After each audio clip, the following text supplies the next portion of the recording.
साक्षात् दक्षिणकालिक जगन्नाथ स्वामी नयन पथगामी भवत्रे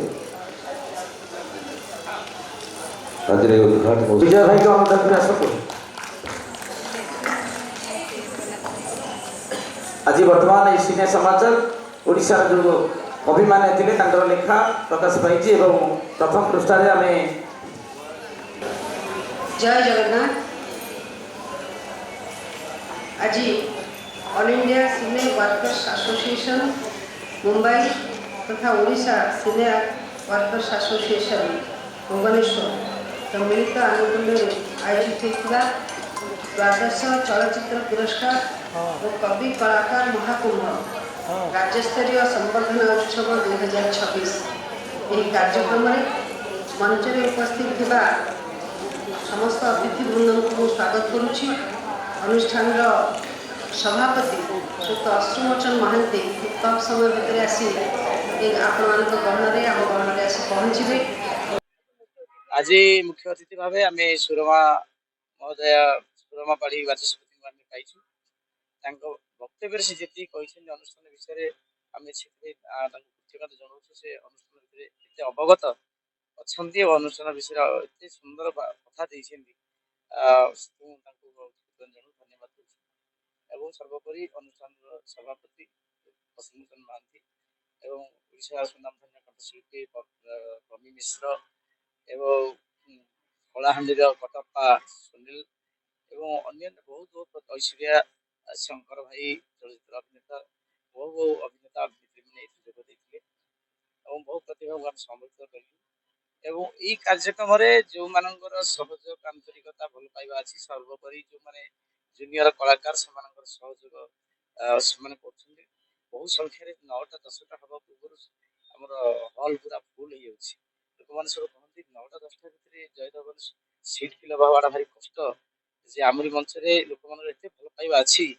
से 9टा 10टा भितर मंच भर्ती कर नाच नृत्य करने एत व्याकुलता लोक मान मंच एवं अतिथि मान सागर फटो उठा सेल्फी ना जो आनंद विभोर परिवेश वर्ष कथा करूँ तेणु सर्वोपरि समस्त ओडावासी ओडा कलाकार मान जो मान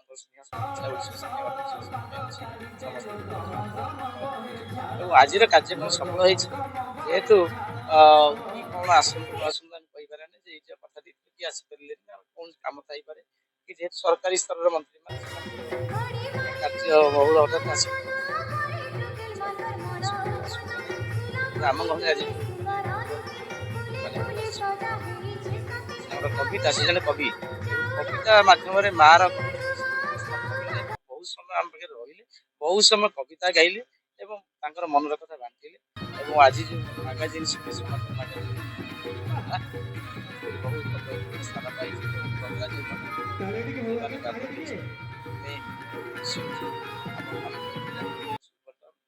जो सिने श्रमिक वर्कर्स एसोसिएशन ओडिशा रे गोटे अछि 8,500 सदस्य अच्छा भारत ऑर्गेनाइजेशन कहीं आम स्किल इंडिया मीडिया डांस शिक्षा आम सारा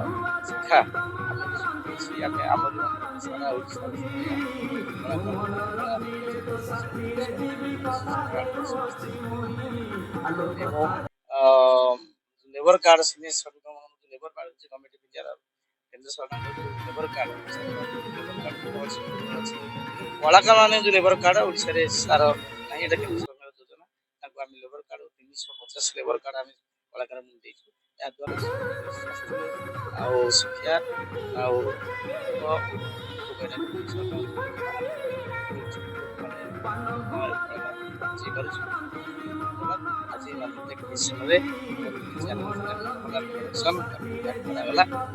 चैनल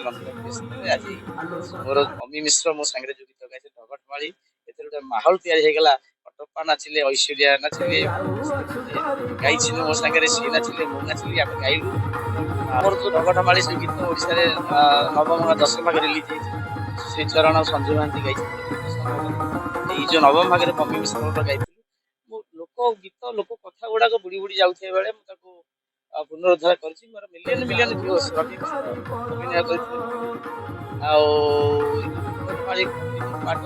तार मेसेज आप तार बार्ता जो मैंने ଆୱାର୍ଡ ଦେଇଛନ୍ତି 40 ବର୍ଷ 50 ବର୍ଷ ଭିତରେ ଏଭଳି ଗୀତ ଓଡ଼ିଶାରେ କେହି ଲେଖୁନାହାନ୍ତି କି ତିଆରି ହେଇନି। ଏଇ ଯୋଉ ପାଟନ ଗୀତ ଏଇ ମ୍ୟୁଜିକ ସାଧାରଣ ଲୋକଙ୍କ ପହଞ୍ଚିଲା ଭଳିଆ କଥା ଗାଁର କଥା ତା ନା ପମି ମୋ ନା ପୁନି ଆର ଥିଲା ସନ୍ତୁ ଆଉ ଚରଣ ଆଗରୁ ଗୋଟେ ଗୀତ ଗାଇଥିବ ପାୟଲ ମାମା ମୋନା ପୁନିଆ ଏଇ ଯୋଉ କଥାକୁ ସାଧାରଣ ଆଗରେ ସାଧାରଣ କଥାବାର୍ତ୍ତା ହିସାବରେ ଆମ ଗୀତ ତିଆରି କରିବାର ଶୈଳୀ ମାନେ ବାପ ଘରକୁ ଯାଇଛି ଗେଲି ଆଇଲା କାହିଁକି ତ ବାପ ଘରକୁ ଯାଇଥିଲୁ ସେଠୁ କଳି ହେଇଛି କଳି ହେଲେ ଝଗଡା ହେଇଛି ବାପ ଘରକୁ କଣ ସମ୍ପର୍କ ଥିଲା କାହିଁ ଯାଇଥିଲୁ ଏଇ କଥା ଗୁଡାକ ସାଧାରଣ ଗାଁଉଲି କଥାକୁ ନେଇକି ଆମେ ପହଞ୍ଚେଇବା ଶବ୍ଦ ବୁଡି ବୁଡି ଯାଉଛି ଏବେ ସୌଜନ୍ୟ ରଥ ଆମର ଗୋଟେ ଗୀତ ଗାଇଛୁ ବୁଢୀ ତ ଗଲାଣି ହଜି ତ ଗଲାଣି ଯୋଉ ଶବ୍ଦ ଗୁଡାକ ହଳ ଲଙ୍ଗଳ କମାର ଶାଳ ଏଇ ଯୋଉ ବୁଡି ବୁଡି ଯାଉଛି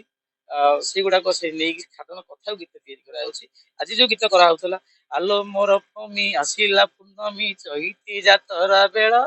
ଆଲୋ ଚଇତି ଯାତରା ବେଳ ଏଇ ଯୋଉ କଥା ଗୁଡା ତା ନା ପମି ମୋ ନା ପୁନିଆ ଏ ତେଣୁ ଆମେ କଥା ଗୁଡାକୁ ନେଇକି ଗୀତ ତିଆରି ହେଇଛି ଆପଣ ମାନେ ଶୁଣିବେ ଆଲୋ ମୋର ପମି ଆସିଲା ପୂର୍ଣ୍ଣମୀ ଚଇତି ଯାତରା ବେଳ ଆଲୋ ଚଇତି ଯାତରା ବେଳ ସଳ ସଳ ପାଦ କାଢି ଦେଲ ଗମ ଗମ ବହେ ଝାଳ ମୋର ଗମ ଗମ ବହେ ଝାଳ। ଆଜିର ଖୁସିର ଦିନ ଜୟଦେବ ଭବନରେ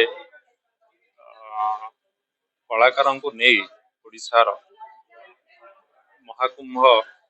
କବିତା ମହାକୁମ୍ଭର ଯୋଉ ଗୋଟେ ସମ୍ମିଳନୀ ହେଇଥିଲା ଏଠି ଅନେକ କବିତା ଆସିଥିଲେ ଏବଂ କଳାକାର ବି ଆସିଥିଲେ। ଆମେ କବିତାର ଯଦି ଦେଖିବା ଗୋଟେ କବିତାର ସ୍ୱପ୍ନ ସାରା ବିଶ୍ୱକୁ ସେ କେମିତି ସଂସ୍କାରିତ କରିବ ଓ ଉନ୍ନତି କରିବ ତାକୁ ଲକ୍ଷ୍ୟ କରି ଜଣେ କବିତା ପାଠ କରେ କିଛି ଜ୍ଞାନର ସମୃଦ୍ଧି ହଉ ନଚେତ ଶକ୍ତିର ସମୃଦ୍ଧି ହଉ ବାତାବରଣ ସମୃଦ୍ଧି ହଉ ସଂସ୍କାରିତ ହଉ ଏସବୁ ନେଇକି ଜଣେ କବିତା ପାଠ କରେ ତ ଅନେକ ଓଡ଼ିଶାର କବିତା ଆସିଥିଲେ ଏଠି ଭଲ ବି ପାଠ କରିଛନ୍ତି ବାଚସ୍ପତି ବି ନିଜର କବିତା ବି ପାଠ କରିଥିଲେ ଏଠି ଅନେକ ଓଡ଼ିଶାର ଆସିଥିଲେ ସେ ଏହି କବିତାକୁ ଶ୍ରୋତା ହିସାବରେ ଶୁଣିଥିଲେ ଆଉ ମୋର ଆଶା ଅନେକ ମନରେ ବି କିଛି ନୂତନ ଧାରା ଆସିଥିବ ଆଜିର ଏଇ କବିତା ପାଠନ କରି ଏହା ହିଁ ମୋର ଗୋଟେ ଆଜିର ଥିଲା କି ସାରା ଓଡ଼ିଶାର ଯୋଉ ଲୋକକଳା ଅଛନ୍ତି ଲୋକକଳାକୁ ଉତ୍ଥାନ କରିବା ପାଇଁ ବି ଏହି ଆସୋସିଏସନ ମଙ୍ଗ ଧରିଛନ୍ତି ଯେ ପୂର୍ଣ୍ଣ ବେହେରା ଏହି ଆସୋସିଏସନ ସଭାପତି ଆଉ ଆଶୁରମୋଚନ ବି ଆସିଥିଲେ ଅନେକ ନେତା ବି ଆସିଥିଲେ ମୁଁ ବି ଆଜି ଅତିଥି ହିସାବରେ ଏଠିକି ଆସିଥିଲି ମୋର ଏଠି ପ୍ରୟାସ ଥିଲା ମୋର ବାର୍ତ୍ତା ବି ଥିଲା ଆମର ସାରା ଓଡ଼ିଶାରେ ପ୍ରତିଟି ଜିଲ୍ଲାରେ ଜିଲ୍ଲା ଅନୁଯାୟୀ ଯୋଉ ଲୋକକଳା ଅଛି ସେ ଲୋକକଳାକୁ କେମିତି ଉତ୍ଥାନ କରାଯିବ